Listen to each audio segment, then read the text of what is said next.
Good evening and welcome to Anime-Zing Radio here on Facebook, YouTube, and Twitch. I'm your host, Doug Engler. Joining me as always in the co-host seats are our good friends, Miss Angela Rose. Hi, everyone.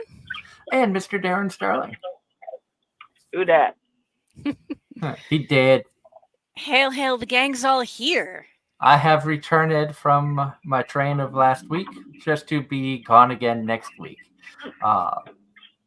Sadly, next week we will probably not have a live Sunday show due to the fact that I will be working and Angela will be in Vegas. What happens in Vegas stays in Vegas, so she won't be streaming. No. And I'll probably be dead. Or working, or both. Good evening, John. I hope you're having a wonderful week. Great to see John Knight in the chat. Great to see everybody who comes in. We love our fans out there. Really appreciate the support that they give us. We also support our sponsors and thank them. Please check out homecirclemedia.com for the latest and greatest in anime gear. Everything from pens, pencils, stationery, and officially licensed art books and puzzles.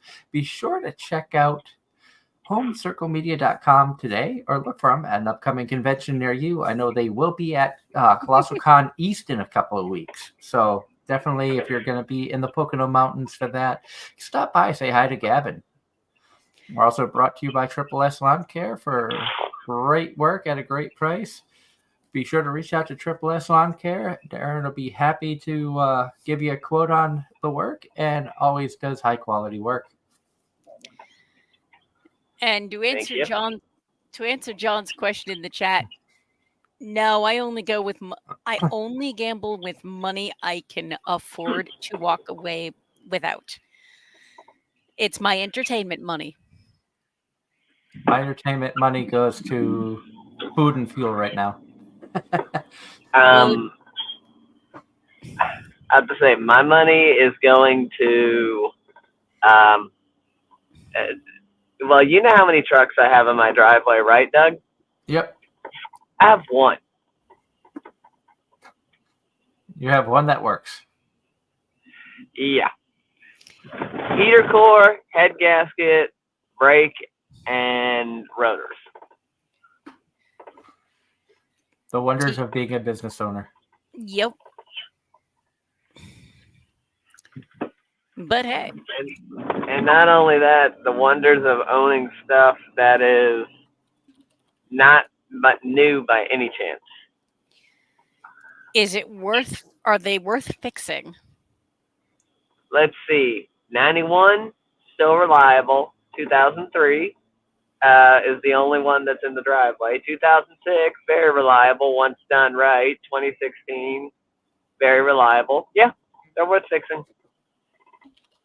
Okay. And they're diesel, so they run longer and last longer.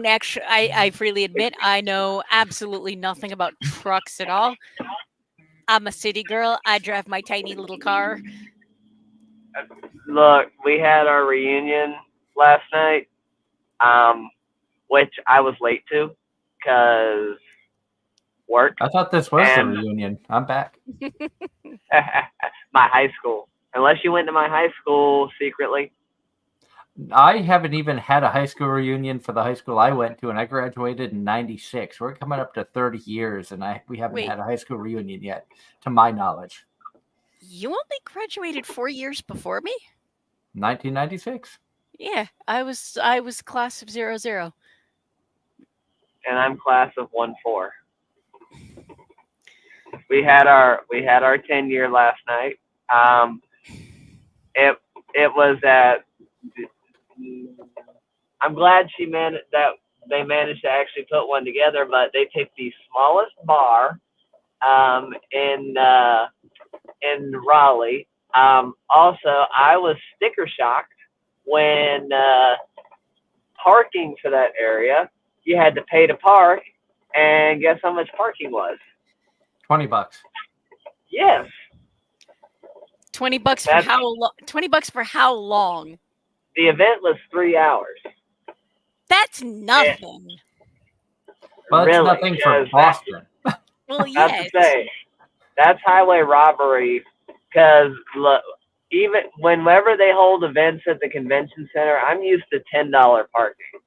And there's conventions at the convention center all the time. And parking in Raleigh is normally never more than $13. And I'm way too used to Boston, where $20 gets you 30 minutes in some spots. Doug, Wow, you're laughing because you know I'm right. I know you're right. The cost of living difference is incredible in that regard. It is. Well, yes. I would not be surprised if you're not that I want to put numbers, not that I want numbers to be live, but I suspect your mortgage is lower than our rent. It's $1,000. There you go. Yeah, would not surprise me. But if it's under 4 digits, then it's lower than our rent. Well, also, when I bought, it was 3%. Yep, you gotta steal, and the lovely joys of cost of living trade-offs. Oh yeah. And But, John Knight in the chat says My Hero Academia Season 7, Episode 12 dub is taking a 2-week break. Yeah, I'm not caught up on My Hero. So in the trend of this season, I'm Darren. I still haven't watched anything from this season, and over the weekend we finished the last not ongoing from last season. And this season I'm kind of on Angela, because I'm behind on everything but like one show. What? Shika Noko Noko Noko? No, VTuber's the only one I'm caught up on. Oh, I'm caught up on Shikanoko and Alia, and I was trying to watch Gigi Harem, but I fell asleep because, like I said, these past couple of days have been rough. Oh, and speaking of my high school reunion, I may have got myself involved in something by accident, and in something you know very well. Oh, what did you do? I got thrown into a D&D group somehow. Oh, nice. So I might be learning how to play with my old high school classmates. That sounds awesome. If you want advice or help building a character, let me know, and I'm happy to chat concepts and whatever. Yeah, and I probably will, because I still don't know the first thing about it. She'll give you a maple. To be fair, I did that largely as a creative exercise, just to see what I could do, and what you can get away with. Maple didn't win the battle royale. However, when I did the math the next morning, Maple healed more than 3 times her max hit points. Well, so that's like the real Kirito in season, and also like Kirito in season 1. Well, remember when they had that tournament in Bofuri, Maple didn't win that tournament, but she finished top 3 and outlasted many by using her abilities. I finished 3rd, and in true Maple fashion, what killed me was make a deck save. Because with the Paladin build, Dex was the dump stat. And subsequently, it was make a deck save, or you're taking way too much damage, and I was taking more damage than I could heal per turn. Well, yeah, that's true Maple fashion, because you don't take damage, or you do. I soaked a lot of damage. I had immunities. I I had immunities to a lot of damage types. This was just one of the very few things that I wasn't immune to. It was stupid fun, and the people within the one shot that got the joke were actually like the one person that got it right away was actually scared because oh shit. Which is I always love that story. It's just like she made maple, Yep. Why? Because I could. and Darren has maple waiting for you, Maple is awesome. and he's got Yuna waiting for me. I So just what have to you figure out so when to it's get out there. sometime between now and Thanksgiving, so that after Thanksgiving you can come to Philly because Unplugged happens to be my birthday weekend. So if you get any time off while I'm there, even if it's literally just a show up, we grab a snack, you give me the figure and leave. See if you can sneak me some tickets. No.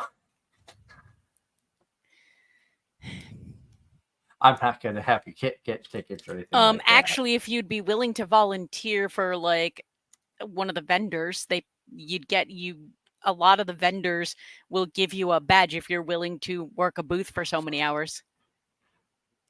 If I knew for a fact that I could have that time off, I would volunteer to help a vendor. The problem is, as you know, with my work. Oh yeah, I screwed myself when I ended up getting sick on that one Sunday, and I'm still trying to recover. The last 2 paychecks have been very, very small. But that's in all seriousness, that's how I did it for a number of events before I started enforcing. And enforcing is just, I love it.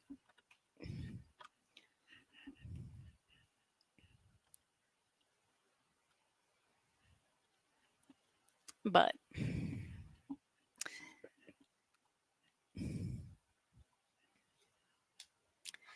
oh yeah, one of the things we did touch on last week was a spoiler-free conversation about Deadpool and Wolverine. You went and watched that, I take it? Yes. And hello, Ross. Great to see you in the chat. Glad that you're here. Hello to everybody. Happy Sunday. We are celebrating August 11th. Hopefully, all of our friends out there were able to survive Hurricane Debbie that has come through. And Ross just finished making pizza. What was on it, Ross? We actually had pizza today, too.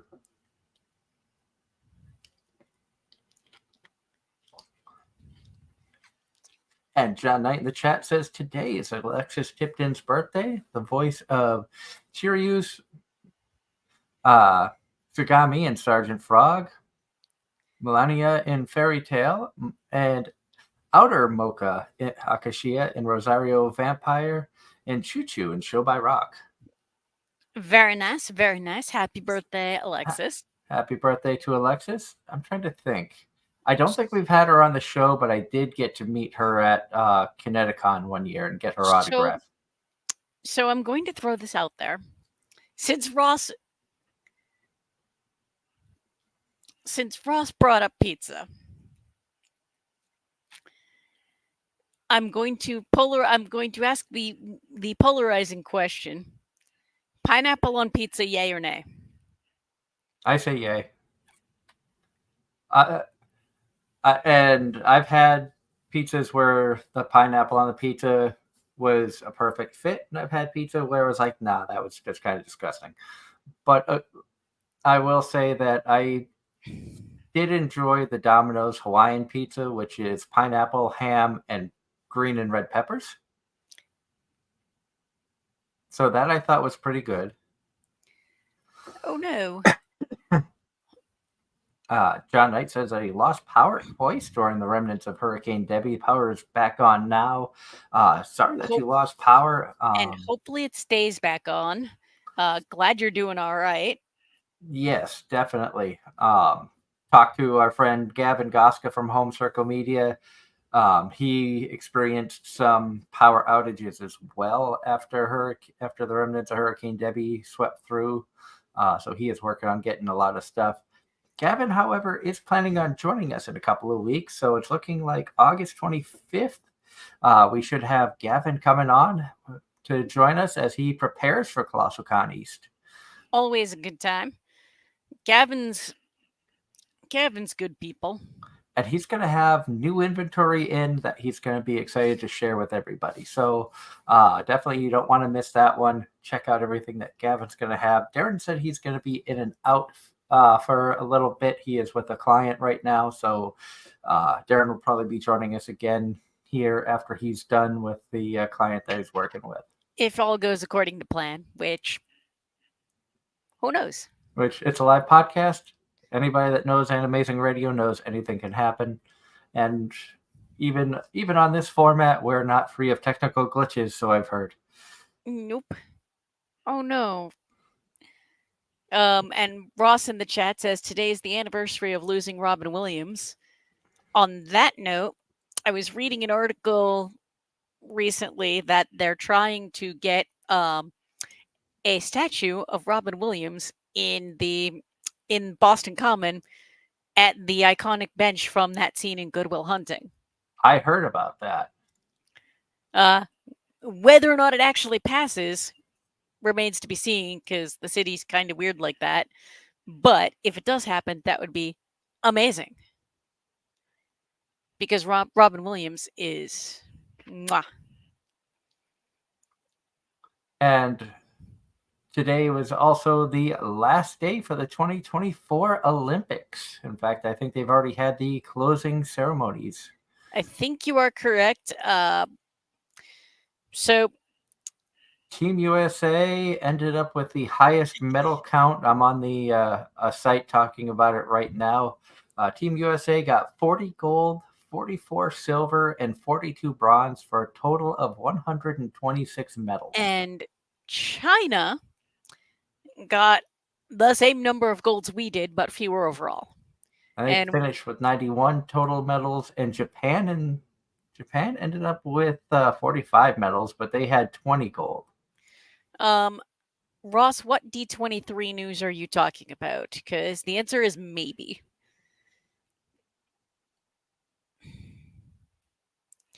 D23, for those who don't know, is Disney's convention that they put on. A fair amount of it, from what I was told, is the enamel pin collectible stuff, but there's more to it than that.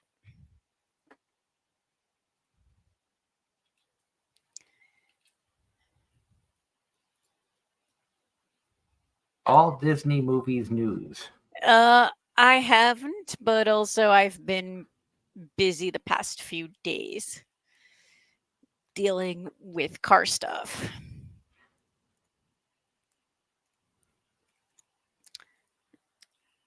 I will say, speaking of car stuff, I am happy NASCAR is back after the 2-week Olympic break. There is a race on right now. I will say, on the one hand, I enjoyed watching the Olympics. On the other hand, it definitely didn't have the same pull as it did when I was a child. I didn't see any of the Olympics. I heard blurbs here and there. I think the only time I really cared about the Olympics was '96 when it was in Atlanta. See, I used to, up until the point I moved out, I used to watch certain events obsessively. And then I just kind of went through a phase of not caring. And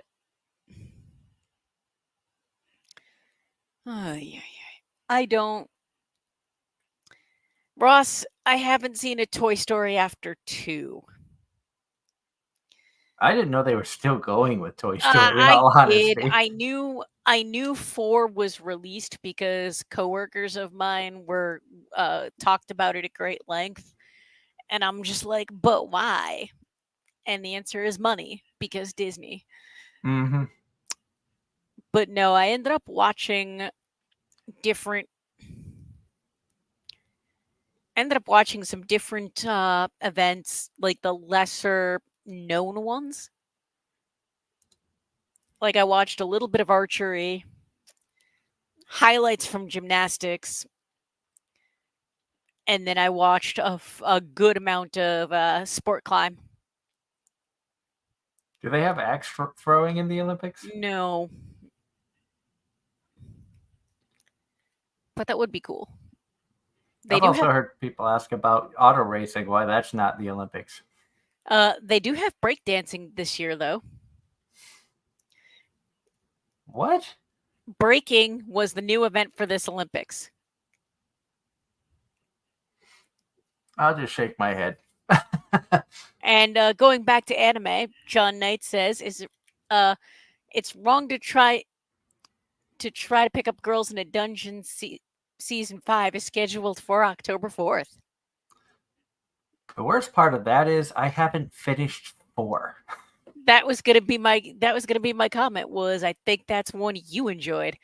That's a not for me show. And my wife and I saw the announcement about and John Knight season 5 follows it up with one for me. Kaiju 8 is getting a season 2. Definitely looking forward to that. Kaiju 8 was one I didn't expect to enjoy as much as I did. I'm still waiting for another Attack on Titan something to come out because they want more money. Attack on Titan is done. It is over. It is done. No mas. There could be a spinoff.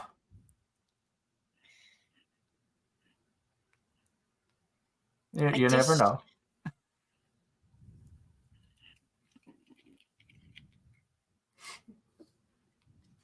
And that made me think of a subject I saw in another podcast talking about what show would have been better if they had followed one of the side characters instead of the main story.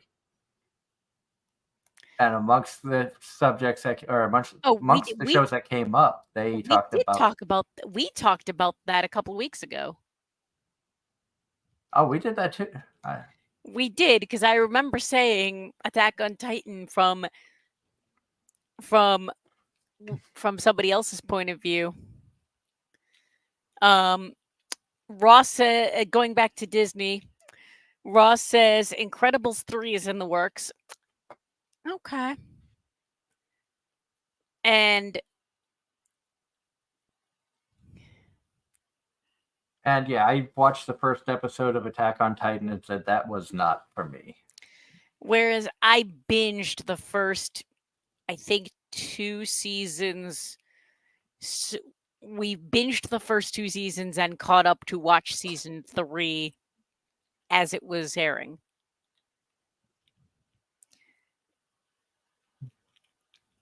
Now, what would you say has been one of the best eras of anime? If we were to say chop up the years in 5-year chunks, like 2020 to 2004, 2000 to 2005, 2006 to 10. God. I don't know, because during some of that I watched older content. I think it's really tough to sit down and judge in a chunk like that. And another podcast that I'd listened to had talked about different eras of anime, going all the way back to like the 1940s with Astro Boy and all that older stuff. There are certain pieces that are just classics that everything that comes at, like, you can definitely see some pieces that are so influential, like Akira. I believe Akira came out before I was born. And And you can see Akira's influence, like, even to this day. I mean, even like Gundam, how that's still going, even with different like spin-offs or different storylines, it's still And different, and relevant. technically different. There's a couple of different universes, if you will. And Gundam has been around since before I was born. So has Case Closed. And that's still going. Yeah. So I think Crayon Shin-Chan's still going, and that's been out forever too. So I feel like there's too many. You can't like blanket do eras like that unless you separate out like the massive ongoing stuff that would span multiple eras. I mean, I would say probably amongst like the better eras of like anime popularity would probably be like early mid 2000s. I would argue mid to late 90s. But at the same point in time, I don't know if I would count stuff that's out now in like the best era. It just feel like shows nowadays don't feel like they have the staying power that they used to. Anime used to be more impactful back in the 90s, early 2000s, even into, closer getting into the 2010s, where you had shows that weren't afraid to walk the line, be very edgy with subject matter. I mean, you look at like the psychotic pink hair chick there, was it Yuna Gasso? Gasai? Yeah. Well, yeah. I have to say, you also got to remember that with anime becoming more commonplace, and also society as a whole going to hell in a handbasket, there ain't much left to the imagination anymore. So, I mean, you also got to take into account that I think it was so impactful back in those days because it was so different. Exactly. And the cultural differences, and they weren't catering to a global audience back then. Yeah. Well, I have to say they're still predominantly catering to Japan, and except with the exception of like select series, which they intentionally do for a money grab. But at the same time, they're also taking into account the fact that everything is global. True. Because anime in general, via pirating and the fact that American companies and other companies have gotten involved over time. But I had this discussion with one of my employees earlier today. Let's admit it. Even though it's wrong, anime would not be where it was today without pirating. I agree with that. I mean, I will begrudgingly agree on that. I don't I agree. I don't agree with people pirating this stuff, but I also know that due to the limited amount of resources that we had to be able to watch the medium, you had to do what you had to do to be able to watch it. And if it wasn't for those rocky I mean, NASCAR was born off of moonshine. And yep. And I will say, runners, back in the day, anime was definitely not mainstream, definitely very niche, and half the stuff you could find was bootleg.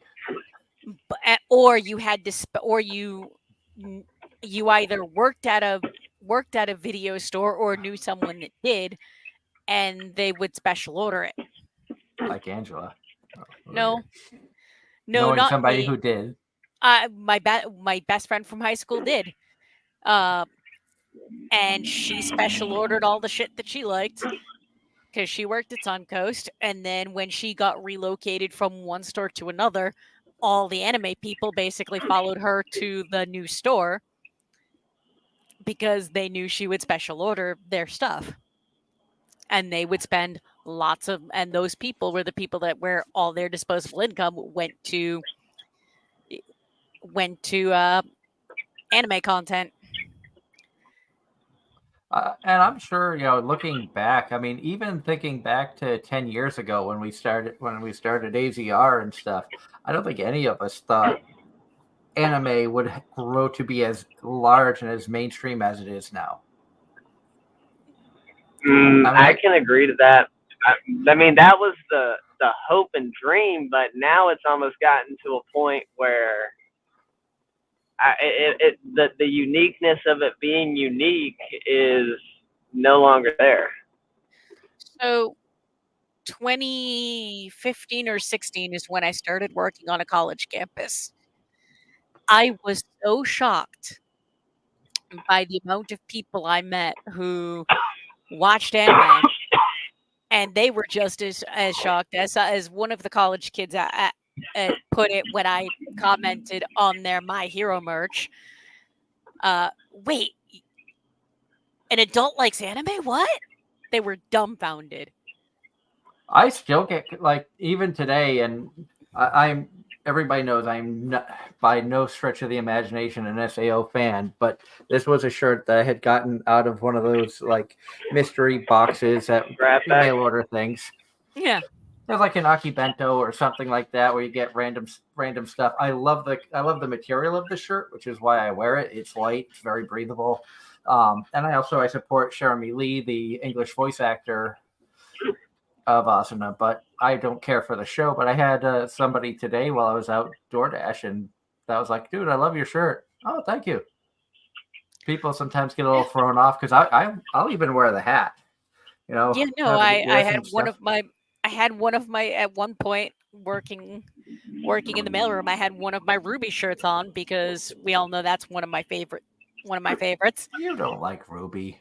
Someone actually asked me if it was from. No, she loves it. Someone asked me if the shirt was from the show Kill la Kill. I said no, it's from Ruby, and that led to literally a 10-minute conversation about just different anime. And it's so neat to see the diversity of anime fans out there from all walks of life. I mean, we've had guests on the show who are cosplayers, who are scientists, biologists. I've talked to police officers who like anime.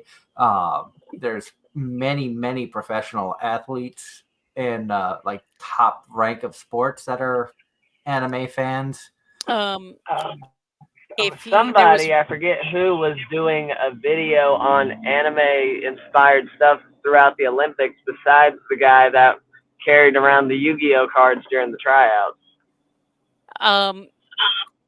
And there was one season a couple years ago from The Amazing Race where... Oh, shit. Hold on. Sorry. I'm driving, and the large raindrops disappeared out of nowhere. Ooh. Now, there's been dark clouds over my head for the past 15 minutes, but nothing had ever happened to them. But now it's just coming out of nowhere when you're going under trees is a surprise, no? Yep. Yeah, I mean, if you want to leave for now and join us again when you're home safe, that's totally fine and understandable. Well, obviously, it's not so much that; it's just the fact that it appeared out of nowhere like that. Plus, we heard Darren swear, which is very rare. Clip I'm the one that swears, and I know this. Hearing Darren swear, that's a clip that moment. Yeah. Ross, get on that. I mean, Ross, okay. I would even go so far as to put you in charge of like clipping some of the best moments of the shows, so we can get some shorts up there. That would be fun. I suppose we really do need clips. We do need some clips. Or some adventurous hot takes. I feel like if we were gonna clip something, we'd have to clip when I really dropped that hot take on you that you were like, what? about both Fury Yep. being what. Yep. SAO should have been. Yeah. I wish we could have recorded Angela's reaction when Token with the Dead say we're from Boston, and then they said Plymouth, and she flipped. I wish we had that on camera. That would have been epic. Although I think one of the arguably better ones would have been the Sean Chiplock show, where you could definitely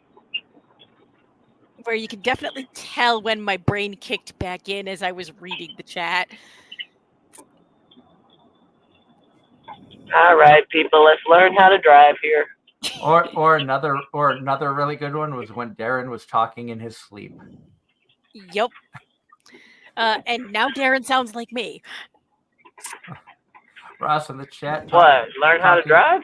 Yes. Talking about more of the Disney Pixar stuff. He said 9 Inch Nails will be taking over the new Tron movie soundtrack in place of Daft Punk.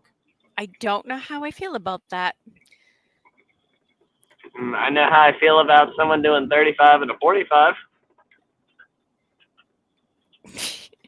You were wishing that Ford you were driving was Bigfoot so you could run over their ass. Look, I'm big. I'm not that big. That's why I said you were wishing it was Bigfoot. There's a new, and also in other Disney news, a new Pixar film brain swap beaver movie called Hoppers. What? I'm not sure I want to know. I think we might have hit the point where Pixar's gone off the deep end, maybe. Have you seen? You said you're not caught up on Nokotan, right? Right. Okay, they were trying to get themselves in trouble. Basically, they've almost gone the Gintama route with making fun of literally everything. They brought Bambi up, and the main character goes, "No, that is the one company we do not want to mess with."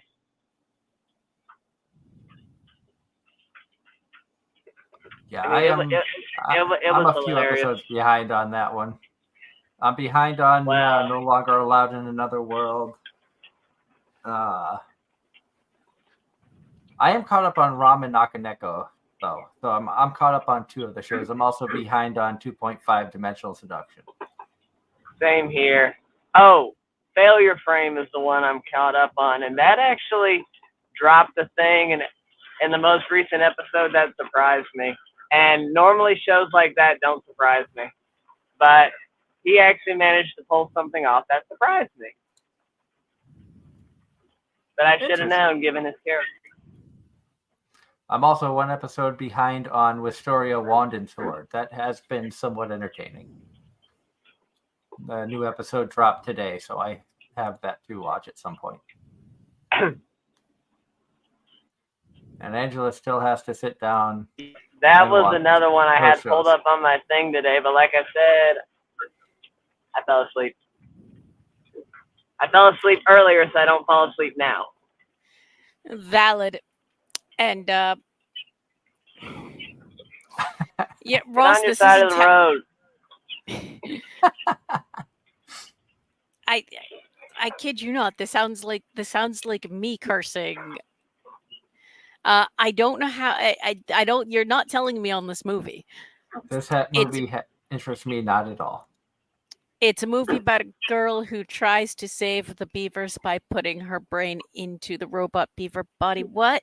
My God. No, this is not some sci-fi anime, or it's like they're trying to make Inside Out worse.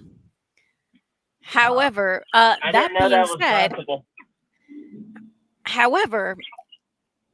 Inside Out 2 broke all sorts of records, and I think I brought this up last week as well. Broke all sorts of records for like the highest grossing animated movie. Or something like that.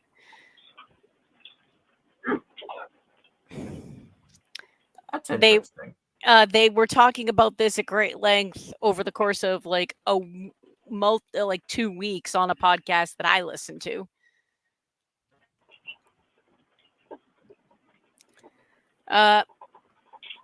It has been announced today that Dr. Stone 4 will be 3-part series, and News for Darren Arafuerta Season 3 will have 16 episodes.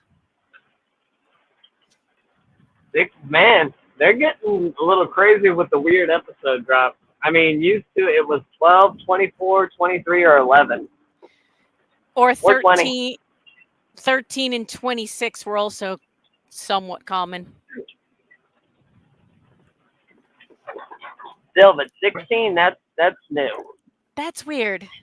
So we're gonna have Dr. Stone Season 4 Part 1, Part 2, Part 3. So Dr. Stone is starting to fall into the Attack on Titan trap.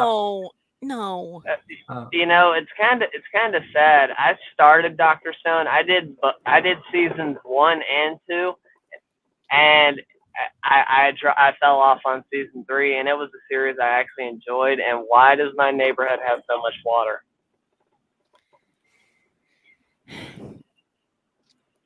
I have standing water where I normally don't have standing water. That's not good. Lots of rain. Okay. Anya, face the camera. There we go. Good enough. But we'll move Angela down so people can see Anya. Anya was blocked by our logo. Oh, so they got to see anime instead of Anya. Okay. Here's my question: does OVA count with total episodes, or are they counted as individual episodes? It depends, because sometimes the OVA flows into the main episodes. Other times they are standalone episodes, so it really depends.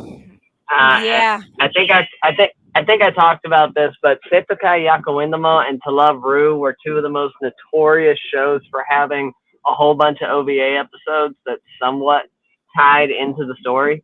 Seitokai Yakawindamo in particular, and then even Kiss X Sis had 8 OVA episodes. Like, and some OVA, of those tied in.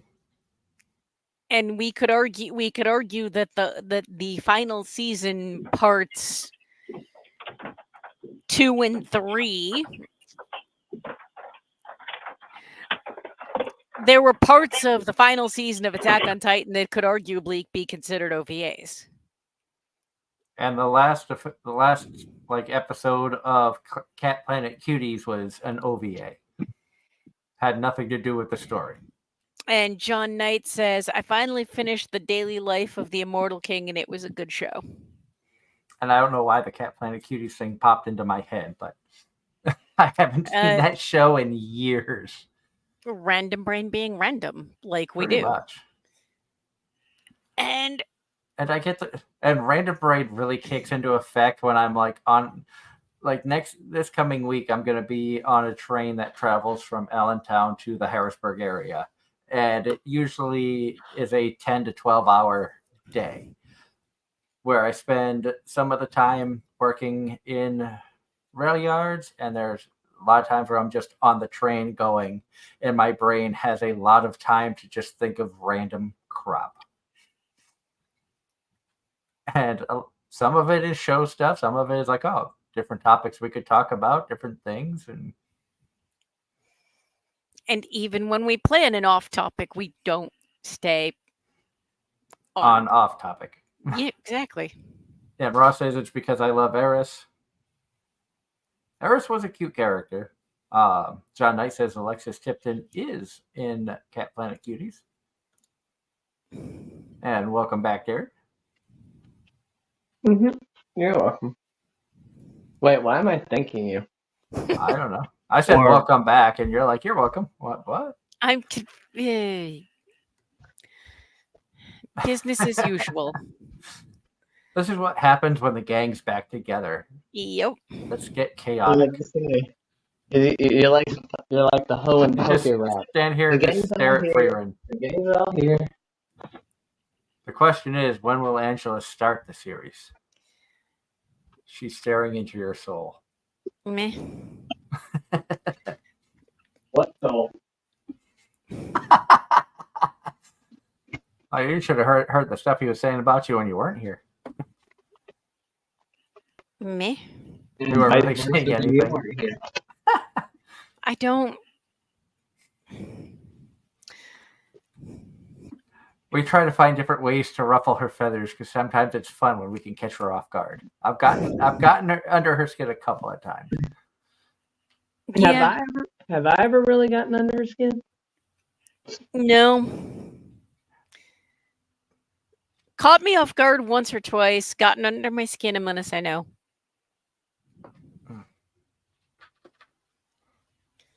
And then there's Roberto. Roberto. Get that? Why? No one asked me. Ask the Lady Beard. cosplaying wrestler. Ask Ladybeard. Yeah, I know. Whatever. Hopefully they're having a good time. I know that they had some concert dates in Australia. Excuse me. I've seen other media outlets post interviews that they've had with them up on YouTube and stuff, and they were just Ladybeard was so much fun to talk to. Like I said, I became a fan of his back in 22, and really excited that we were able to get him on the show. 1922. That was 100 years ago. 2022. Okay, that's more reason. Okay, Ross. A comment from Ross. I have got to talk about this because it's weird to me, and I'm on the fence. But there is a voice actor made video game coming out, and it's about dating objects. It's called Date Everything. I don't know how to feel about this. Huh. No. Dating is meant for biological life forms, specifically humans. Date Everything on Steam. Okay, let's see what this is. So it's a actual game. Developer Sassy Chap Games.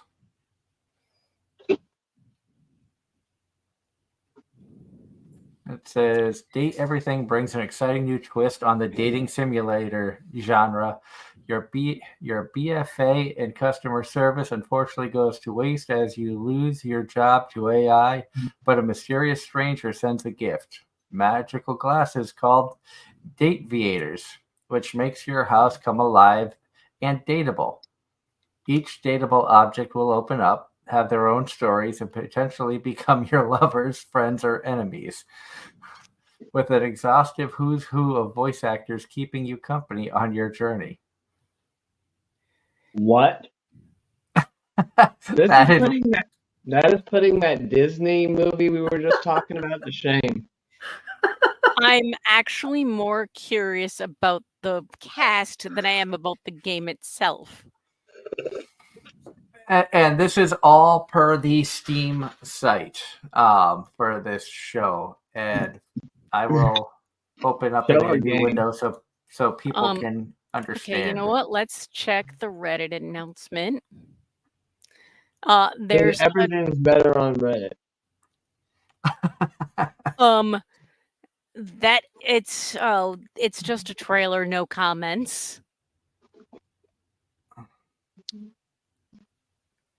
And we're not going to watch the trailer. Oh. Okay, I found a cast. There's a website called behindthevoiceactors.com, and which there's uses frequently. However, there is a cast, and it actually, well, the biggest name on here that I see is Johnny Young Bosch. So there are some big names that I'm already seeing in this. Yep. Johnny Young Bosch is there. Erica Lindbeck is there. I see Laura Bailey, Zeno Robinson, Abby Trott, Bryce Pappenbrook, Adam MacArthur, Carolina Ravassa, Like I said, Jonah Scott.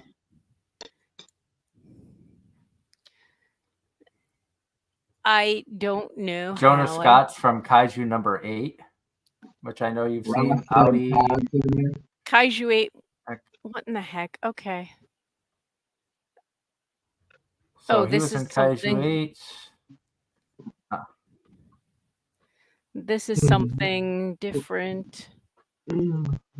Twitter announcement.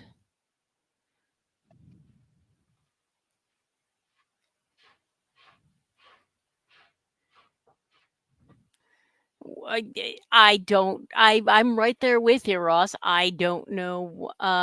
Apparently Todd Habercorn is in it as well. I don't know how to feel about that. Ditto. Those kinds of games are definitely just not my jam. Yeah, same here.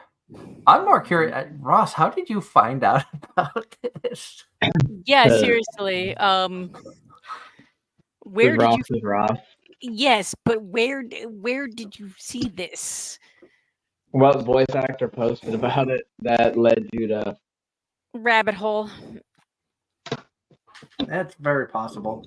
We've all fallen down rabbit holes and seen interesting or stupid things. Yes. Agreed. Yeah, I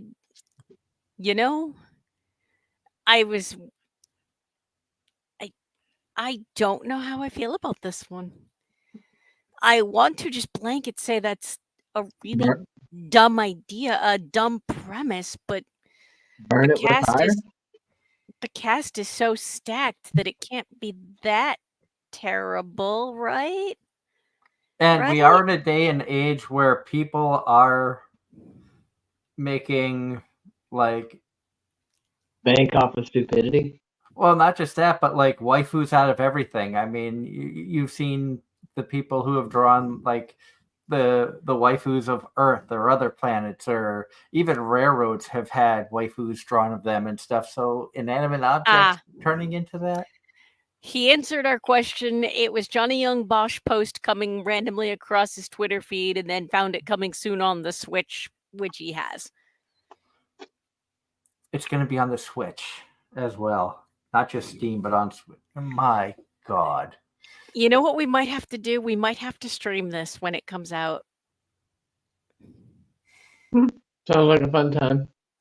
Just for the sheer nonsense.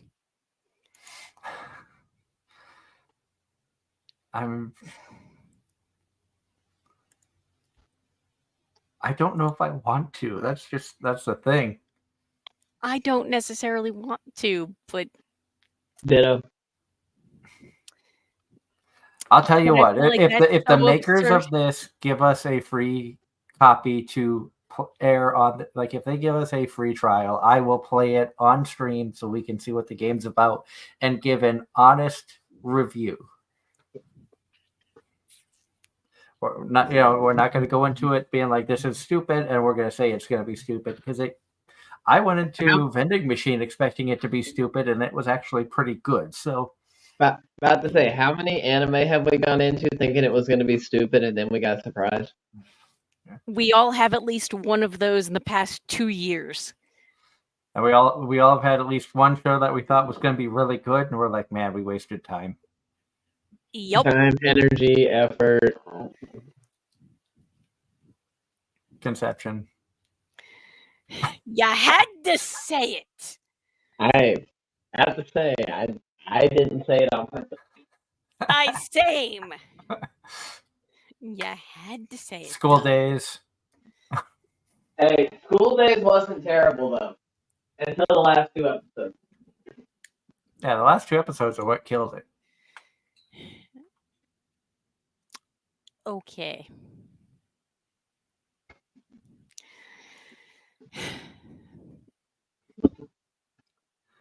But going off on a completely different tangent. Boo. Have either of you seen the trailer or heard anything about the Borderlands movie? Nope. No. So, it's a live-action video game adaptation. Okay. And on opening weekend, it had a Rotten Tomatoes score of 0. Well, can't get much better than that. 0. Yep. I think now whether or not this is okay, we're back to bad video game live adaptations, or this was a it did go up. It did go up. It is no longer at 0. Ross is saying people gave it 4%. I didn't actually look this up recently, so I'm not sure, but I believe it. But whether or not the debate is whether or not we're back to bad video game adaptations, or this was in production hell for so long that it was from the bad adaptation era. I didn't know live action anything was ever really good. One Piece, from what I understand, set the bar pretty high where their live action One Piece was amazing.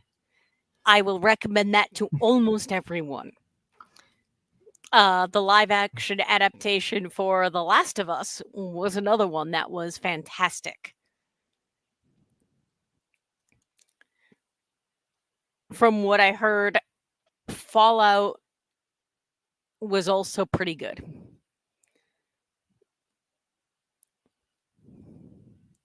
Now, what other animes would you want to see a live adaptation of that could potentially be good? How about one of the ones that's coming out now, the one I sent the other day? Which one was that? I think it was Please Put Them On, Takamine-san. Never heard of it. You get I think you cut out there, Darren. I said you get where I'm going with that, right? No, I'm confused. I don't know that one either. Hold on. Let's see, that's Nagatoro, that's Nisekoi. Nagatoro came to mind. Would that be one that could be a live action? A live action. And hello, Slim. Great to see Slim Cognito in the chat. I hope you're having a wonderful weekend. I have seen Slim Cognito says, have y'all seen Delicious in Dungeon? I've seen the first 12 episodes. That's another one I need to go back and watch. The second set,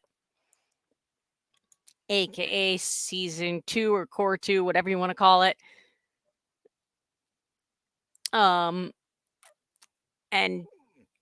John Knight says the One Piece remake is produced by Wit Studios and this is perfect for everyone. It will have no filler.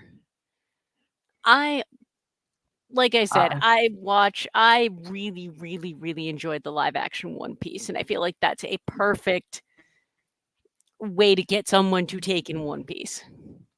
Okay, I see what Darren is talking about now, and it's Please Put Them On. Takamine-san is talking about her panties. Time travel goes horribly wrong really quick. I love how that just flew over her head because she chose to ignore it. It's about a girl that can time travel, but only if she takes off her underwear. I'm choosing to ignore this.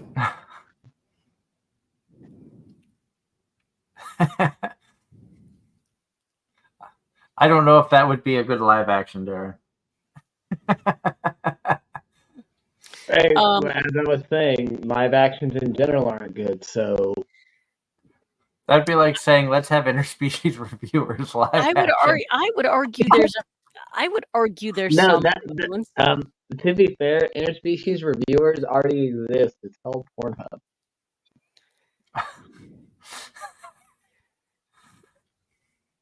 I did see some I've seen some mediocre live actions. I've seen some bad ones. What about a bad anime that could get turned into that could possibly be a good live action like Aho Girl? God, no. How would you find a girl in real life that's that?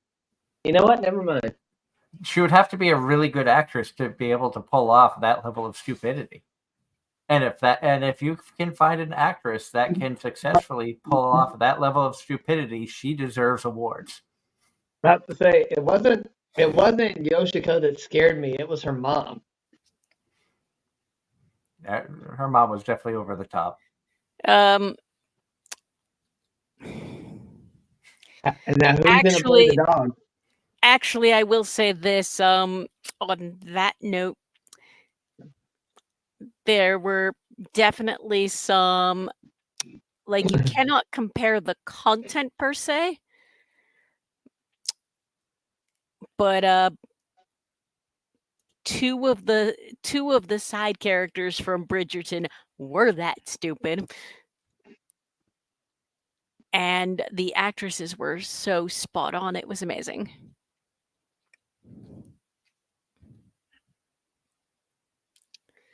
But I didn't know that was possible. The characters. Anyway, it is possible. Made you want to face wall? Yes, and it is possible, and the overbearing mother is also equally hilarious. Now that was saying, who's playing the dog? If they were going to have an Aho Girl who would play the dog, I'm not sure. And yeah. Okay. Yeah. Ross in the chat actually bringing us back on topic. A random tweet that came across Twitter on his feed is about a video with voice actor Ben Diskin talking about how Hollywood is mistreating voice actors. Do we think Hollywood is in fact mistreating voice actors?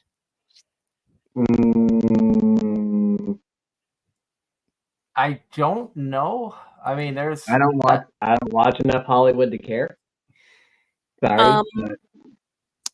I'm gonna say I don't. I'm gonna say that gets into some weird nuances and conditional stuff. I mean, the voice acting world is a lot different than stage acting.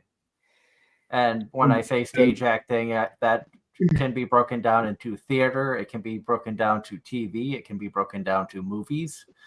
The art of voice acting, where you are trying to bring animated characters to life by solely using your voice, that's an art I've always had a ton of respect for, the people who can do that and do that well. And up until there were certain, like, going back to Disney, Disney at one point, it was a lot of Disney voice actors didn't necessarily do a lot of live action until we hit a certain point, and then you had big name actors cast. Like, the one that comes to mind is the 1994 Lion King had a really big name cast.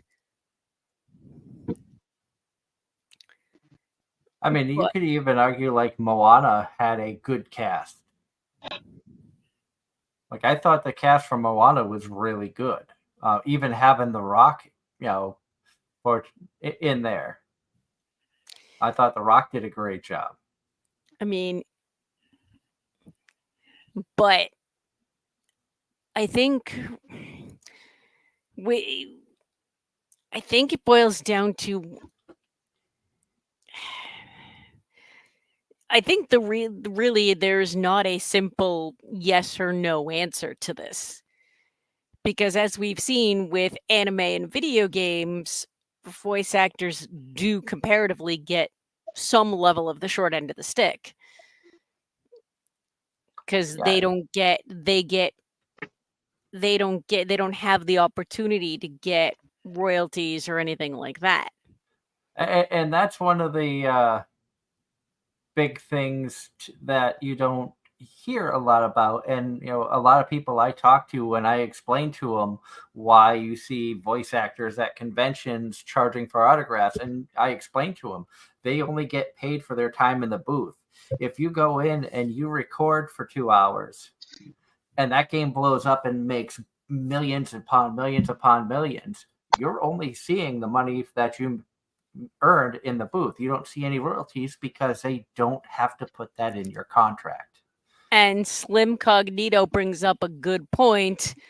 Then we have the whole AI thing going on where people are worrying they will lose their jobs. Absolutely. And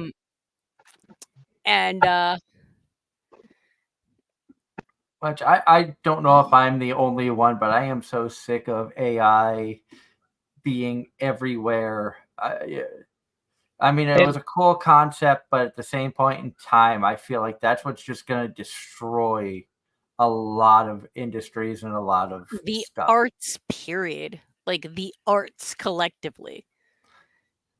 Yeah, it's like, yeah, the AI is kind of cool, but you're taking away people's individuality, people's creativity, and I'm not a fan of AI. I'm very happy when I go to conventions and hear people say, if you're found with any AI created art, you will be kicked out of the artist alley. Because you shouldn't be selling that stuff. There's no need for it. You didn't do anything more than type in and I've seen YouTubers who do this. So they'll go to a website, type something in the chat box, and randomly, boom, there's an image created by AI of whatever you could think of. I will say this: the fact that a lot of times these AI programs are being forced to have a label, or there's stuff in them that can be detected when ran up against a computer as to whether or not it was AI. They are working on that to help us tell the difference. And I mean, in one context, a YouTuber I follow did an entire video where the YouTube channel How to Drink, where he basically tries to make cocktails for the everyman. One day what he did was he put into ChatGPT some base instructions and then let ChatGPT build him a cocktail, and then he made what AI told him to. And it was a really fun experiment. I don't think I would trust AI with something like that. It was amusing. Some of them were good, some of them were shit. And Ross says, when was AI ever going to be a good thing? About to say, did iRobot teach y'all nothing? And then circling back to Disney news, trailers for Moana 2 and Zootopia 2 got revealed. Can we have something original that actually sounds worth watching? What's originality? When you find that, please let me know. The beaver one we were talking about earlier. That's original, okay, but I don't. I said original, but at the same time, I also have standards. That's kind of exactly where I was going with this. I chose my words carefully.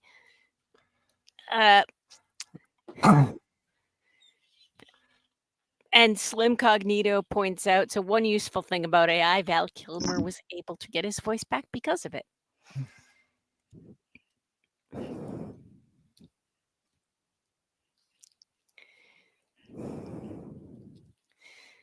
it just.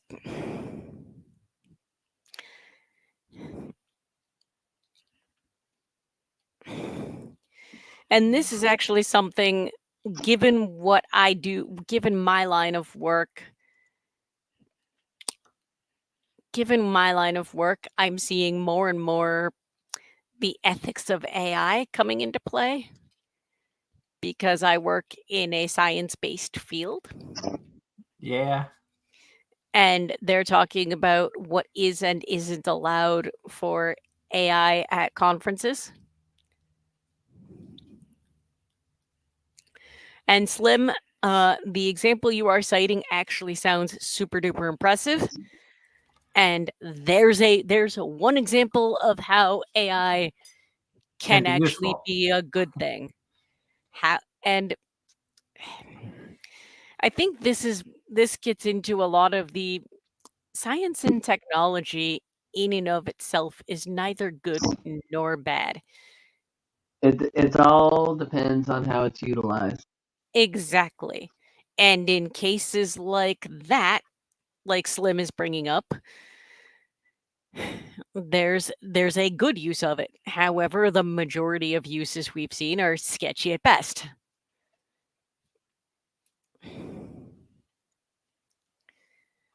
On a side note, I had just flipped over to the race to see what was going on, and there's going to be a lot of controversy at the end of this one. Austin Dillon, there was a late race caution. Dillon had a big lead, bunched the field up.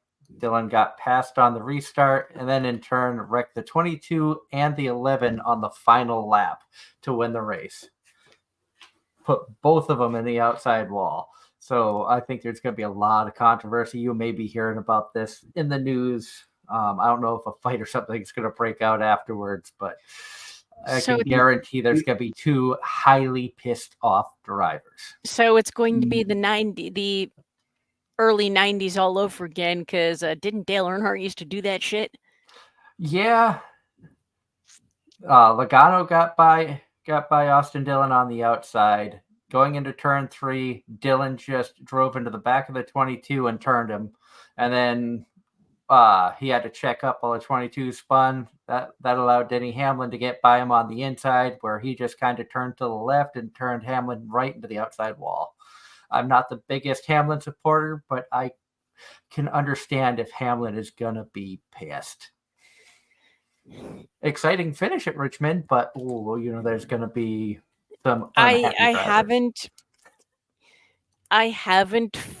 I know nothing of NASCAR past like maybe 2000. And even then, I don't know anything but a couple of names.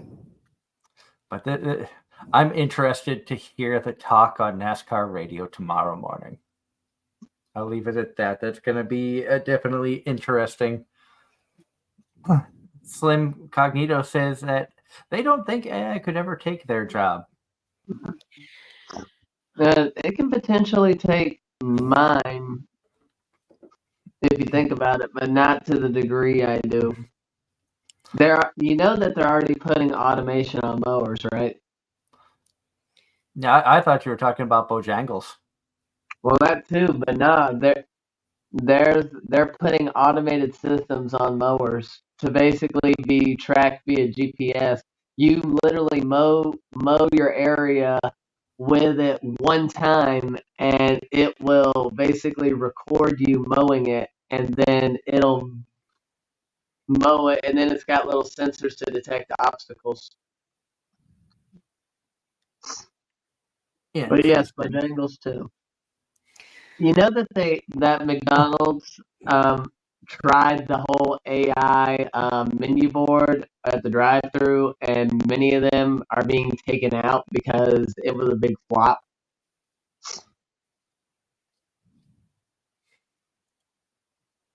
Yeah, I still don't like AI. I might just be too old school, but I mean, large chunks of my job probably could be done with AI.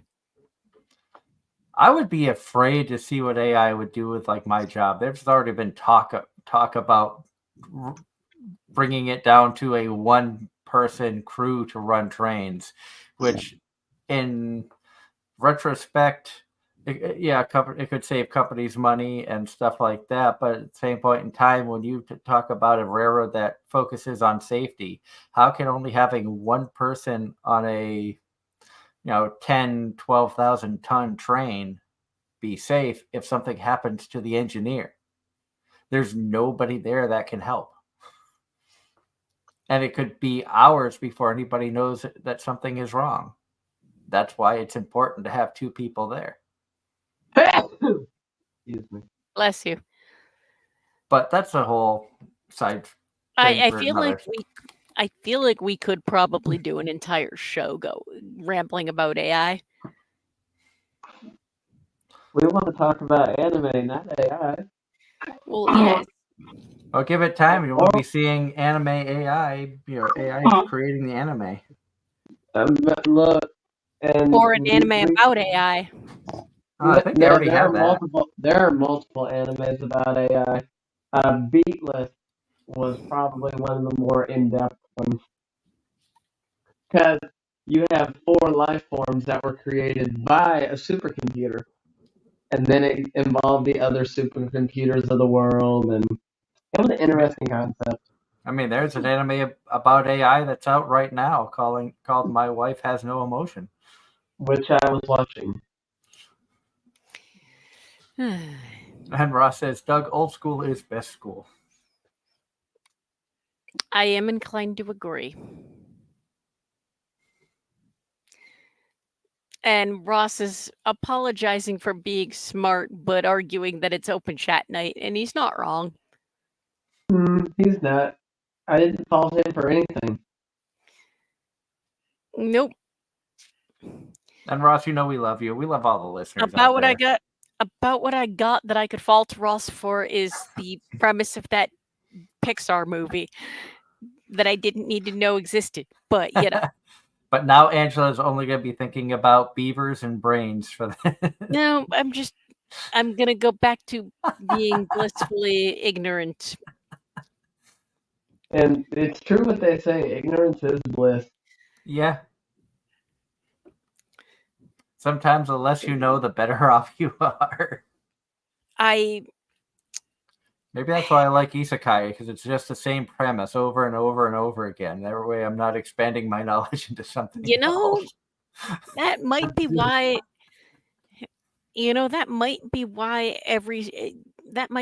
I periodically find some good shonen. I mean, there are good isekais out there. I think every genre has some crown jewels, and every genre has a big stockpile of junk. And then there's the stuff that's not necessarily high quality, but very entertaining. Oh yeah, but even stuff that you can find entertaining could still be classified in the junk or the fantastic. I would argue if it's worth watching, then it doesn't qualify as junk.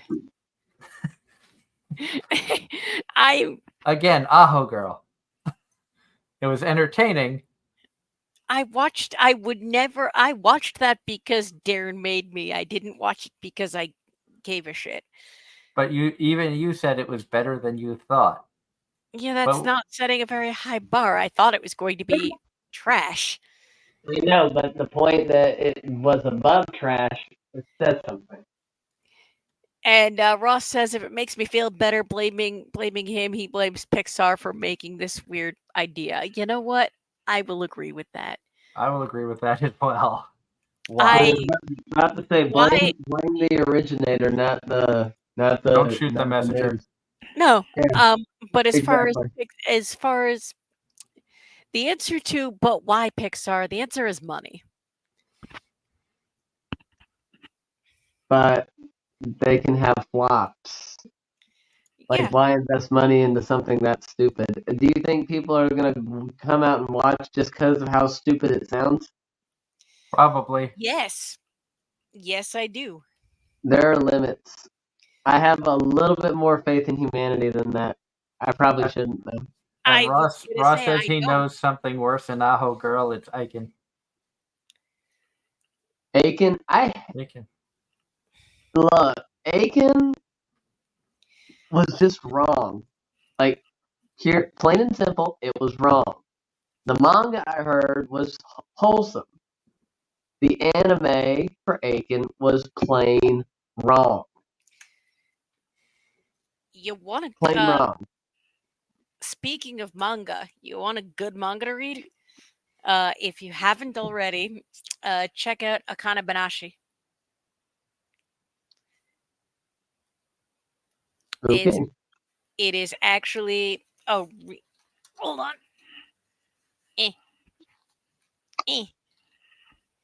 This one. Okay. Because this is volume 2, and it is actually really, really good, and it's wholesome. Okay. I got a manga for you to check out that is good and wholesome. And I would really love to see this one adapted into an anime. And that's Please Go Home, Akutsu-san. Hold on. Let me do the thing where.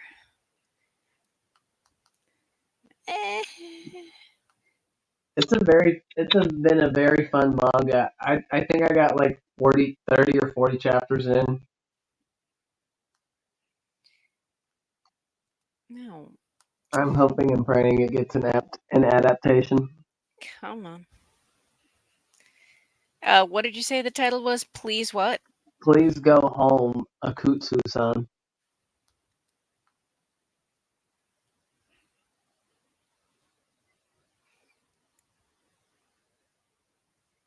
I wrote the title down so I could look into it at some point as well.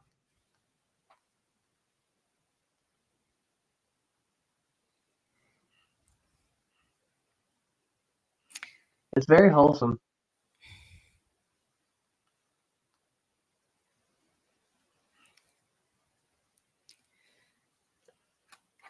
Ross is throwing out a manga recommendation as well. Called Drama. It's My Girlfriend's Child. But I thought the whole point of dating, never mind.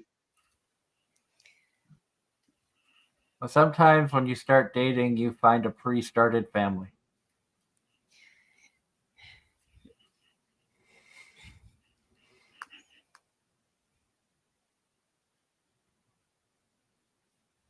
And when you come into the picture, it's like renting, you're just taking over the payments.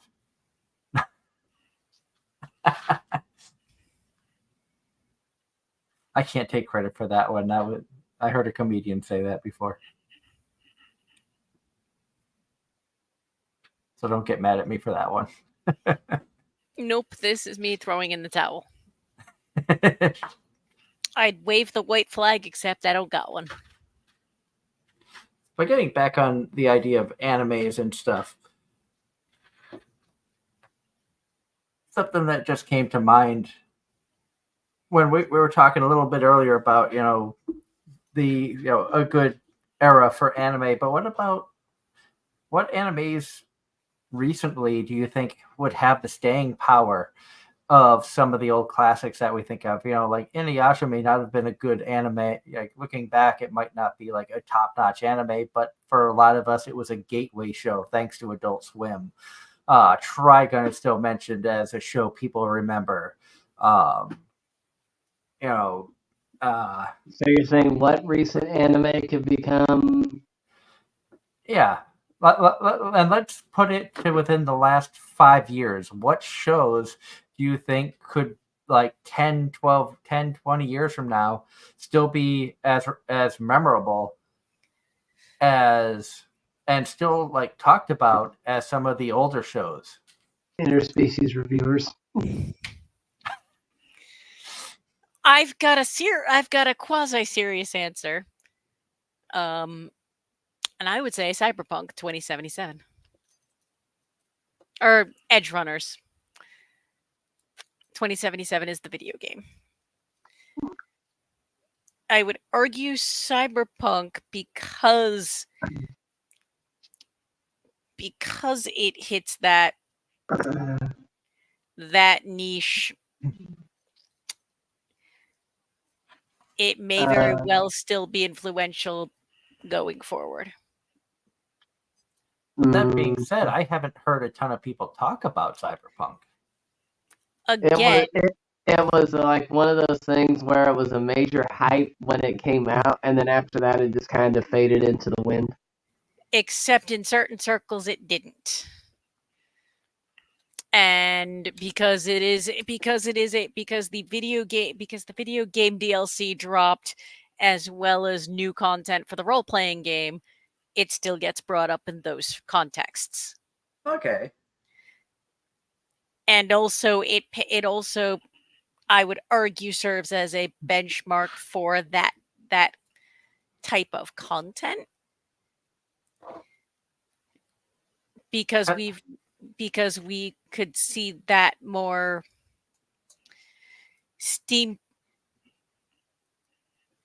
we could see more with that steampunk style or dystopian stuff that we didn't see before as a result. That's a good point. That's a good point on that one. I'm just trying to think that, there are a lot of shows that have come out that had a ton of hype that dropped 12, maybe 24 episodes.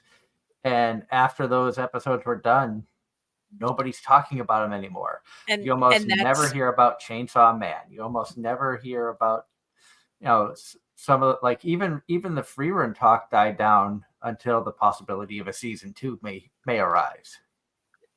Let's see. High School the Elite. Nope.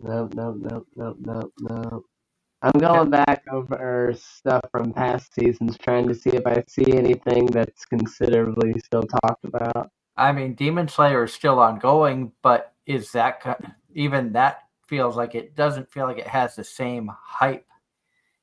The same can be said for My Hero Academia. No, I was going to say that as well.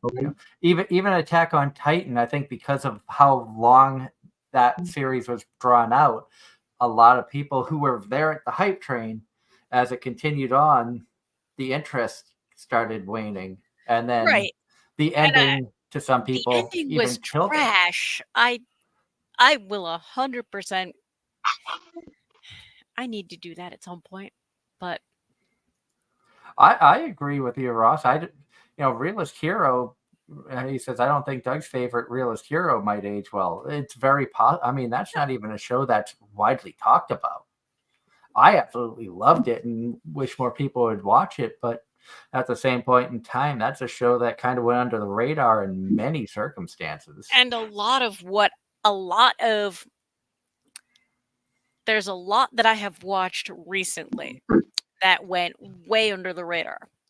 There's a lot that I watched that got way too much hype and then nothing. Dress Up Darling is probably a really good example of one that was very, very overhyped when it was airing. And then in the cosplay circles, very much so.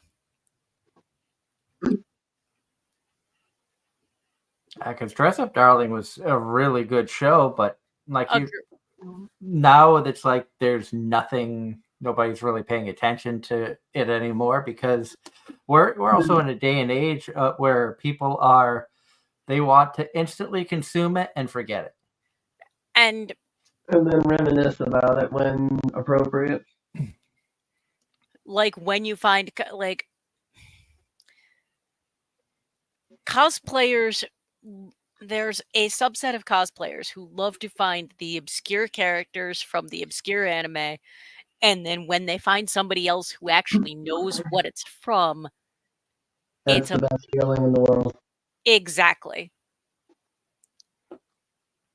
That's why if I had the money to get a cosplay, I would probably want to do it from like Realist Hero and have it be Soma and maybe his military outfit or something that, it had a big part in the storyline of the show, but at the same point in time, it's not a character you see everywhere. So you would have to know the show to know that. character, or a prince, or like a Prince Zen from Snow White with the red hair. Find like a main or like top like A or B tier character from a lesser known show and cosplay it. What was? I have to look this up because I don't remember the name of the show. Or dress remember the Darren up premise? as Nico. No. Anything related to Nico, my immediate answer is no. It's ingrained in my being. So if I was to say Nico is the worst character, you'd say no. Because it was Incorrect. about Nico. Because I don't know anything about Love Live, so.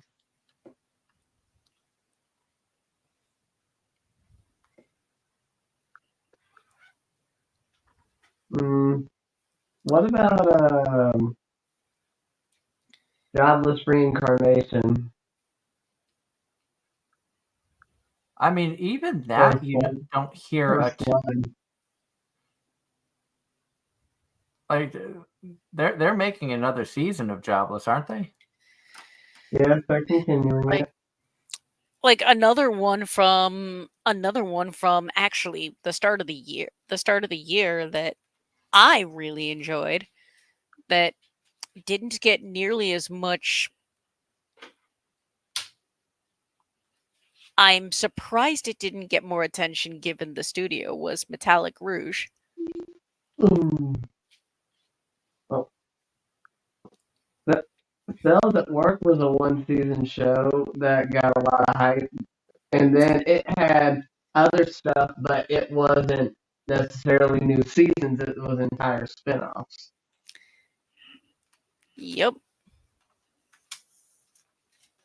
And then you have shows like Dr. Stone that it's still ongoing, but does that still have the huge following that it did? I mean, Seven Deadly Sins at one point in time had a huge fan base, and now that's died out. The show is still ongoing, but you don't hear the people talk about it as much. You know, Bunny Those Stray Dogs used to have a huge following. Beastars did too. And one that's there's some of the sports, a lot of the sports anime had big followings. Was it Haikyuu? Wasn't that like the basketball one? Haikyuu, Free. Yuri on Ice. Wasn't even thinking Yuri on Ice, but yep. Keijo. Keijo doesn't count. It's still a sports anime. No, I mean made up sport, but it's still. See, Ross is there. Yeah, made up sport that one country actually attempted. Yeah. They did.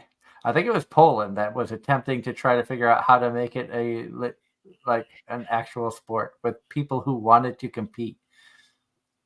But what were weebs?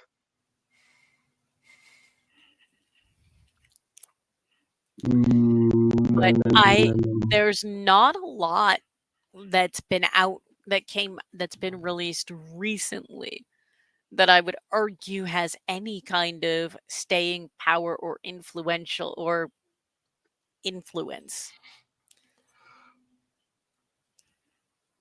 And I think because so much of it is similar, because so much of it is formulaic, for lack of a better word. That's one. I think that's one reason why, like when Freerun came out, it felt so like it had some similar characteristics of like the story of the hero's party and all of that, but it took away isekai. Okay, so it's not somebody reincarnated, and then you took away the whole story building up to defeating the demon lord. The story for this starts after they defeated the demon lord, and you get to see life for them in bits and pieces and small time chunks through the eyes of an elf that can live and had lived for over 1,000 years. And I think that's one thing that I enjoyed about it, and I strongly feel like the show, not right now, but has the potential, if they continue the story in a good direction, it could have that staying power. I think it's too much in its infancy right now to say that it will have that, but I will say I think it has the potential to be able to do that.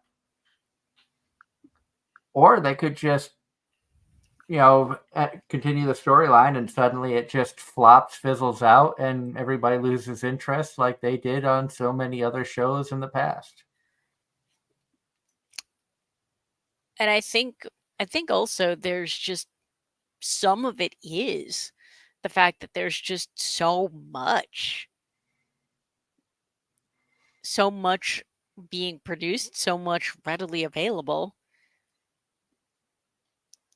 that very little has that kind of staying power.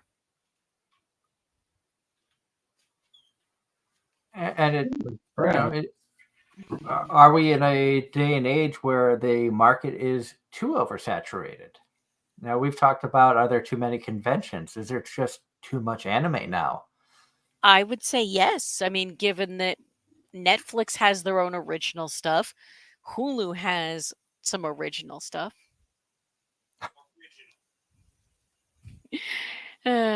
Disney's getting into it. They're just paying for the rights. It's not like they made it. He's got heard a it here from Roberto. Yeah. Brought to you live from Roberto, reporting on scene. Oh, you're getting called Roberto. And with that, he says good night. About to say, is he even surprised? I don't think so. Has he welcomed the Roberto? I don't know. I think it's just more of an acceptance. Because Julia will call him that when she sees him. Yes. Like, Netflix has anime, Hulu has anime, Disney's getting into anime. Amazon Prime has anime. Amazon Prime. And then you got Crunchyroll, High Dive, and I wouldn't be surprised if Apple TV has anime. I don't actually know if they do or not. Darren's going to get his own anime. He's going to create it himself. It's going to be a lawn mowing anime. Anything's within the realm of possibility at this point. I mean, hell, they put out Lawnmower Simulator. You didn't know that was a thing, did you? I didn't, but I'm not surprised. I think I saw that on the Switch because my wife was going through the Switch shop and just randomly looking at like games that are available to buy for the Switch, and I think I might have seen that on there. I know that there was farming, flight simulator. There were some hentai games, and there's Goat Simulator. Yeah, we saw Goat Simulator. We have a cat simulator game. My wife has a game where you play as a fox. There's a cleaning simulator that I watched Let's Plays of at one point. Power washing simulator. That's it. Hey, look, if the simulator helps you get into the trades, then by all means, go for it. The only difference is one's in an air-conditioned room, the other's out in real life. That's literally the only difference sometimes. I mean, I told you guys about the movie trailer I saw last year about basically it's an F1 movie. It's about F1, but basically they need a driver, and the only one who can pass any kind of competency is someone who's played the F1 video games. But can't hack the actual physical handling of the car. But that's the point of the movie is can the guy that does the video games take the knowledge of the racetracks and actually physically drive a car good enough to win.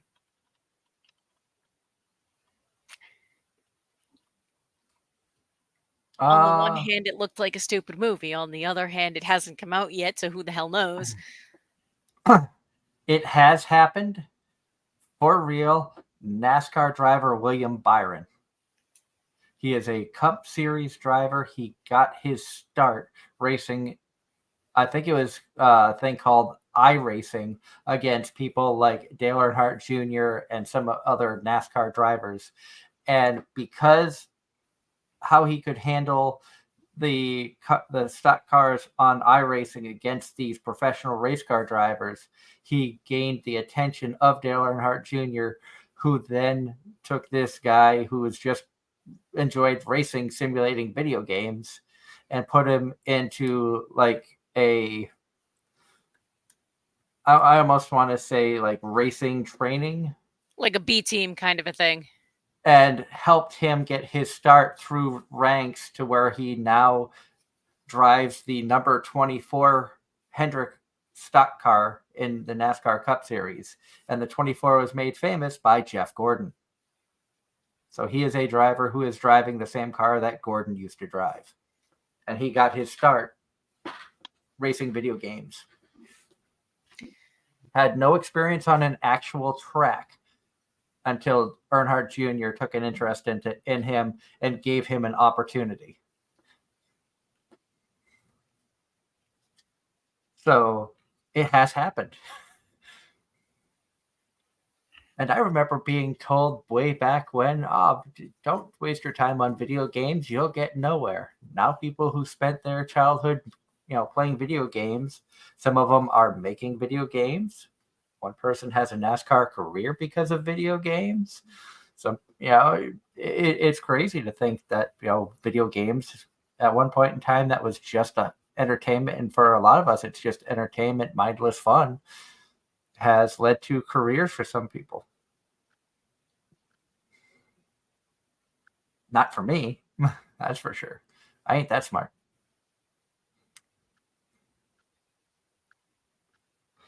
Ross in the chat says best simulator live action movie is Snakes on a Plane.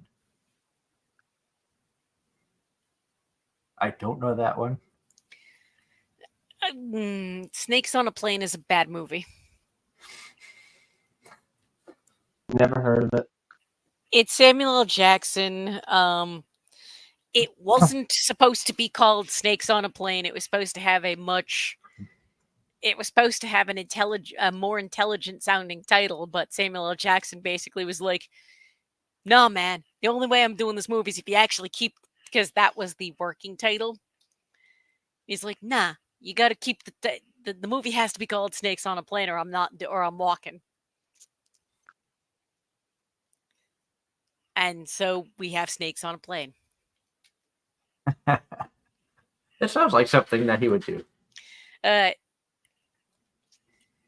And basically, another Samuel L. Jackson story. Apparently, for the Star Wars movies, he insisted on having a purple lightsaber, and they gave it to him. I did hear that one. And apparently, there's a lot of hard cuts around him because he'd film a scene, and before the cameras were off, he'd be like all super excited, super like nerd, like geek out.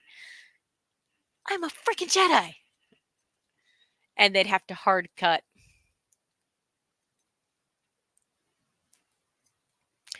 So apparently, this is a thing that just happens where movies have taken on this idea of using the concept of simulator being good enough to count for real world experience. I mean, I've also heard stories where pilots could earn flight hours by playing Flight Simulator.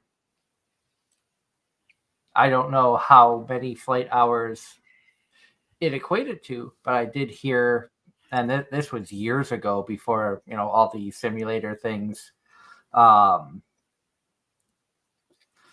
out of hand with, every type of simulator you can think: ambulance simulator, truck simulator, farming simulator, lawnmower simulator, Give it time, there'll be a shopping cart simulator where you have to push shopping carts into a store.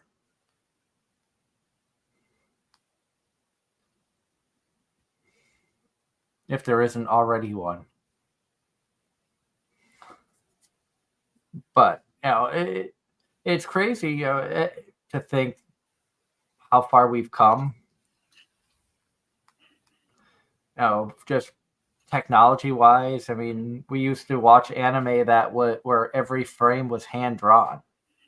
Now you don't even see that anymore. I don't know if there's any shows out nowadays where every frame is hand-drawn.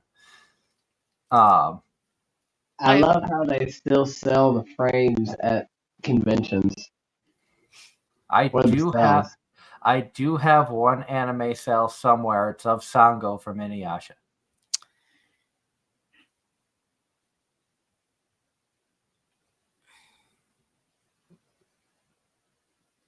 But you're never going to see like a cell from Attack on Titan or an anime cell from Frieren or anything like that. I don't even know if they had cells for any of the DxD stuff. I don't think so. Not to say they did have cells for Cell though. I got nothing. That was a Dragon Ball reference. Because you can actually compare that. Dragon Ball and Dragon Ball Z are so old in comparison to the content they're putting out now that they actually have hand-drawn cells, and most people say that Dragon Ball Z had way more character in the art than Dragon Ball Super and everything in front of it, newer could ever dream of. From Ross, since we're on the subject, what is the best hand-drawn anime besides Inuyasha? He's directing that at you, Doug, but I don't know, because I would have to look up and see a couple of titles if they actually had cells.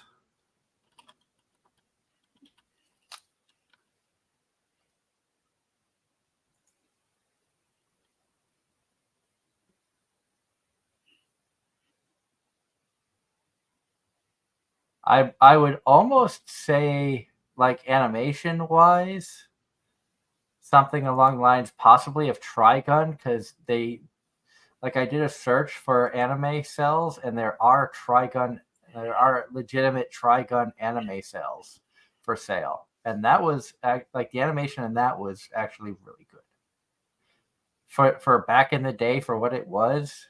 That was a good anime.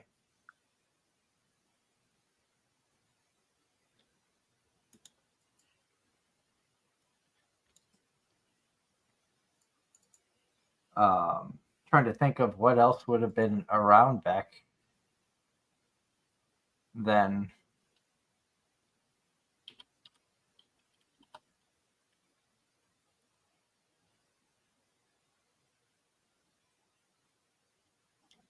I mean, Eon Flux was another one that it was a unique art style, but I believe that one also used cells.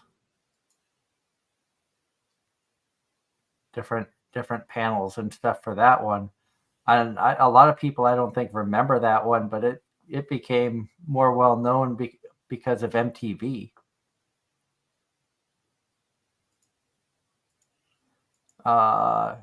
Says release date June 30th, 1991 in the USA, ended in 95.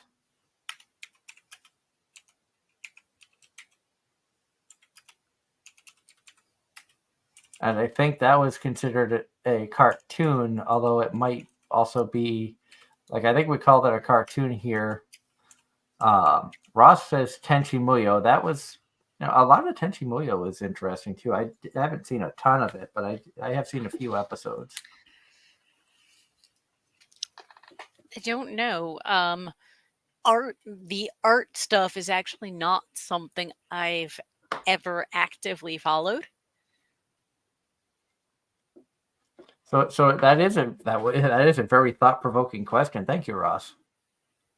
Making us do a little bit of research about what actually was produced cell by cell as opposed to digitally animated, like we see nowadays. Agreed. That's just not something I ever really thought about, because for me,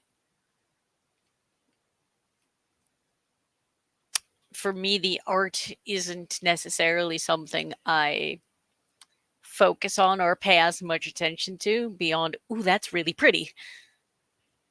Or that looks like crap.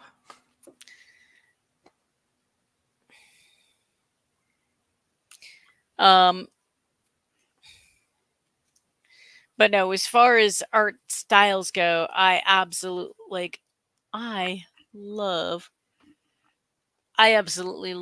the art from the last Miyazaki movie. I don't know whether that was hand drawn or digital or some combination thereof.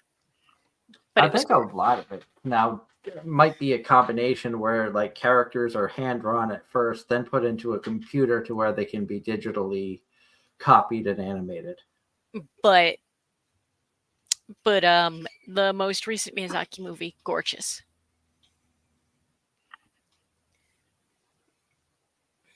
I mean, I haven't seen it, so I can't say for that. There are some like art styles that I enjoy more than others. There are some art styles like, and I know that JoJo's Bizarre Adventure has a huge following, and a lot of people love the storyline and stuff. I just don't want to watch it because I do not like the art style. The art style is like the biggest detractor for me watching a show that potentially could be something I like. And I know it sounds petty, but I just can't bring myself to watch it. I mean, Penny and Stocking was a stretch because I didn't like the art style at first, but when I saw the transformation scene to where they looked like normal anime, that's what kept it interesting for me. Husband is actually the same way and will actually refuse to watch something if he doesn't like the art. For me, that's far less of a deal breaker, and for me, I will not watch JoJo because it is too absurd. And my I know, liking. and I know for you, as you've said many a times, story is a big thing. The show can be mediocre art quality, characters could be subpar, but if the storyline is good, you'll stick it out. Character development and story are kind of the big ones. Those are my bigger things. Like, I couldn't get past 2 episodes of Call of the Night because and I agreed with everything else you said, but I could not. There were zero redeeming qualities about either of the main characters, and the writing was just very, for me, in my opinion, just no good. Which is understandable. And I But remember telling you about it and being like, you will love the art style and you will love the music. and the art was gorgeous. I absolutely did agree with you there. And I discovered a new band that I follow on Spotify as a result. So, She enjoyed Creepy Nuts. Yep. I still think you should give Realist Hero a chance. I think that you would enjoy the storyline in that. I know that you hear isekai and immediately it's a no, but I think that one you would enjoy because there is good character development, in my opinion, and We'll I see. love the storyline. And I surprised you with, Banished from the Heroes Party. Yep. So not all the isekai trash I watch is really bad. I will admit some of them are crap that I enjoy, but I think I enjoy them because they're crap. And not all shonen is crap. A large chunk of it is, and a large chunk of it is also very overrated, I'll give you. I don't even think I've called shonen crap. I think I've just called it overrated. There's been a couple shows you've called crap. But then again, Fairy Tail turned into crap. I started enjoying Fairy Tail at first, but then when it started getting so repetitive, I was like, this is just turning into crap. And repetitive is like that's my biggest. I think that, like a bad story God. to you is All a right. storyline that's repetitive to me. Ross, I'm not. Back from when I joined tonight, been holding off saying this, but I can lightly break the fourth wall to the proposal. What? I'm confused. Go ahead, Ross. I don't know what you're talking about now. I have no idea what he's talking about now either. Did we know what he was talking about at any point? Some? A beaver with a robot brain. I don't know. That's Pixar, not Ross. Well, Ross brought it up. Oh, Deadpool and Wolverine.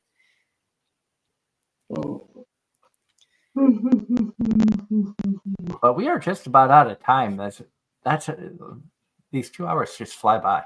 I know, right? But we do want to thank everybody for tuning in tonight. It has been a ton of fun. Like I said, we will not have a live show next week due to the fact that I will be on a train. Angela will be in Vegas. Darren will be dead. He Again. will be able to get some much needed rest, maybe catch up on some anime or catch up on a lawn or two. But we will probably stream at least once throughout the week. Not sure exactly what days yet. Maybe I might do some gaming Wednesday night.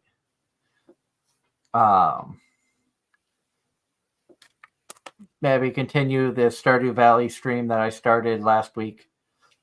Play some more of that. So if you're interested in checking that out, come on by. We'll be airing that on YouTube and Twitch. And you know what? We'll give Ross the last comment of the night. I did not like the Ryan Reynolds with that Nicolas Cage Con Air hair in that movie. You know what? That's fair. I just did not like that version of Deadpool at all. I will say, if you want a good laugh, Hot Ones recently put out an episode with Ryan Reynolds and Hugh Jackman together. So you had Wolverine and Deadpool eating hot, spicy wings. And if you really want to laugh, watch this because it was hysterical. It'd been a while since I've seen a Hot Ones episode that was this entertaining, and I've seen a lot of good ones. So that's definitely a good watch. I think, Angela, you would enjoy it. I've actually only really watched a couple. One of the ones I did watch way back when was Maisie Williams, because Game of Thrones. I saw Gordon Ramsay on there, which was entertaining. I discovered it because Fluffy went on there. Gabriel Iglesias. Ross saw it. You know what? Just out of nowhere. He's like, I cheat at Wordle. I don't know why I said that, but I can't even argue with that. I got nothing. But on that note, everybody have a wonderful week. Stay safe out there. Until 2 weeks from now when we return with Gavin Goska as our guest. Hope everybody has fun. You keep enjoying the anime, and we will be back with some random gaming streams throughout the week here for Anime-Zing Radio here on Facebook, YouTube, and Twitch. Have a great night, everyone. Bye, everybody.